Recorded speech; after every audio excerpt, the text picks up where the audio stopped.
السلام عليكم. وصفة النهاردة طلبتوها مني كتير، وطبعا طلباتكم أوامر.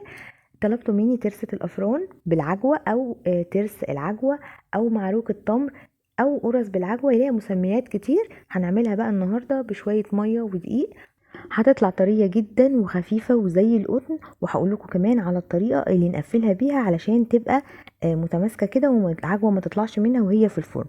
وهنعمل منها كمان القرص بالسمسم بالشكل ده، يعني تقدروا تعملوها بأكتر من شكل. قبل ما ابدا، انا اسمي ايمان. لو اول مره تشوفوني اشتركوا في القناه وشيروا لايك لو الوصفه عجبتكم، ويلا نبدا على طول. كل المكونات اللي معايا 4 كوبايات من الدقيق المنخول، عليهم ربع معلقه صغيره بيكنج باودر ورشه ملح، ومكعب زبده يعني في حدود معلقه كبيره، 4 معالق كبار سكر حبيبات، ربع كوبايه زيت نباتي، بيضه بدرجه حراره الغرفه وحطيت عليها شويه فانيليا، 3 معالق كبار لبن بودره، ومعلقه كبيره ممسوحه خميره، وكوبايه ميه دافيه. هجيب طبق عميق واحط فيه الاول الميه الدافيه تكون فتره كده زي دمعه العين، وحطيت عليها كمان السكر واللبن البودره والخميره، وهقلبهم كويس جدا مع بعض لحد بس ما ادوب المكونات مع الميه. وكمان هنسيبهم شويه لحد ما اتاكد ان الخميره نشطه وهتتفاعل معايا، علشان الوصفه كلها ممكن تبوظ لو الخميره مش نشطه. وفي الوقت ده هقلب البيض مع الفانيليا، علشان لو ضفته على طول على السوائل هيقطع شويه وهيعمل شويه كتل كده، فانا بحب ادوبه بره الاول. اول ما الخميره تبدا تعمل فقاعات هوا كده هتاكد ان هي تمام، هبدا بقى اضيف عليها السوائل. هضيف الاول الزيت، حوالي ربع كوبايه من الزيت يكون نباتي ملوش ريحه، وهضيف كمان البيض مع الفانيليا.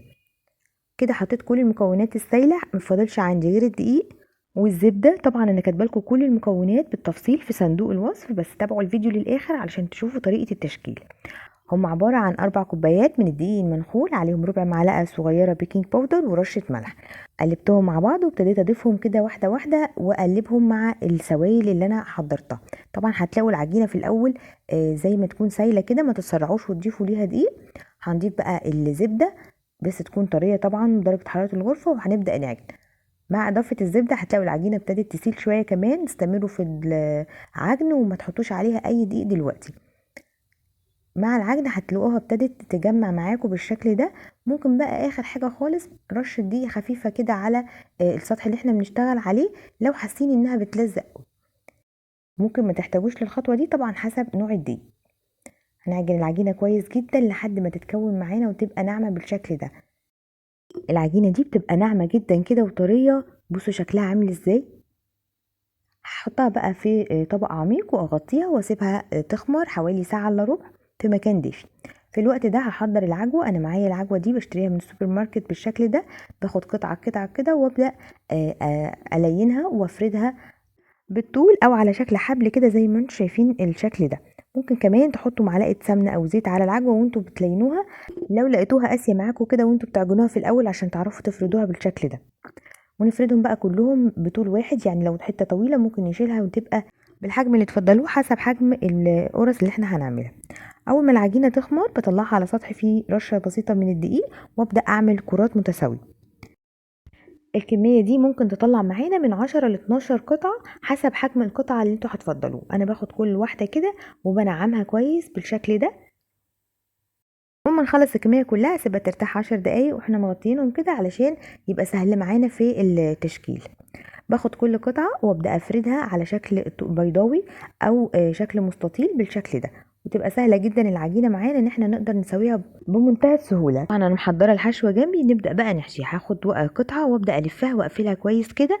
اهم حاجة ان احنا نقفلها كويس جدا علشان الحشوة ما تطلعش بالشكل ده. وبعدين هبدأ افردها على بره كده علشان ارققها شوية كمان. وبعدين نبدأ نقفلها بالشكل ده. باخد طرف افتحه وادخل الطرف التاني فيه. الطريقة دي حلوة قوي، بتخلي شكلها متساوي، ما تبانش انها متوصلة، تبقى شكلها مظبوط. هبدأ بقى بالسكينة او بمقص المطبخ اقطع الطرف الخارجي بس، اللي هو الاول العجوة، مش بوصل للاخر علشان ما تتقطعش مننا. هعمل واحدة كمان معاكم علشان تشوفوا ازاي بلفها وازاي بقفلها كويس وازاي بنقطعها بالسكينة. لازم تشوفوا الخطوات دي كلها عشان تطلع شكلها مظبوط معاكم. بالكم انا بقفلها من فوق ومن تحت كمان مع بعض. بس خدوا بالكم بقى وانتوا بتشكلوها ان الدايره اللي في النص تبقى واسعه شويه بالشكل ده، علشان لما بتخمر وبتدخل الفرن حجمها بيتضاعف والدايره دي بتقل قوي. طبعا ممكن نخليها كده زي ما هي ونحط عليها شويه سمسم وتبقى قرص بالسمسم ساده من غير اي حاجه. واحنا بنخبزها بقى قدامنا اختيارين، يا اما نحطها على صينيه عليها ورقه زبده او من غير ورقه زبده خالص، ندهن بس الصينيه دهنه زيت خفيفه جدا. وهوريكم بقى بعد التسويه الفرق بين ورقه الزبده وبين الصينيه اللي هي بدون زيت. هدهن بقى الوش بشويه من اللبن اللي هو الحليب، بيدي لون حلو وكمان علشان يمسك السمسم اللي احنا هنحطه على الوش.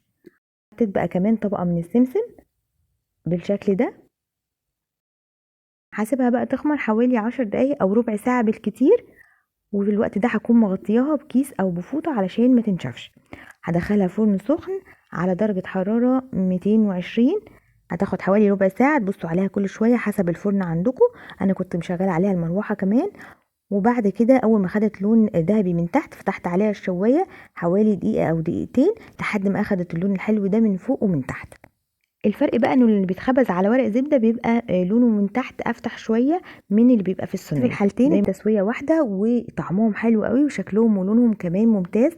جربوا بقى الطريقه دي، طريه وخفيفه وهشه زي القطن. يا رب الوصفه تعجبكم، جربوها وقولوا لي رايكم في التعليقات، وبالف هنا وشفا.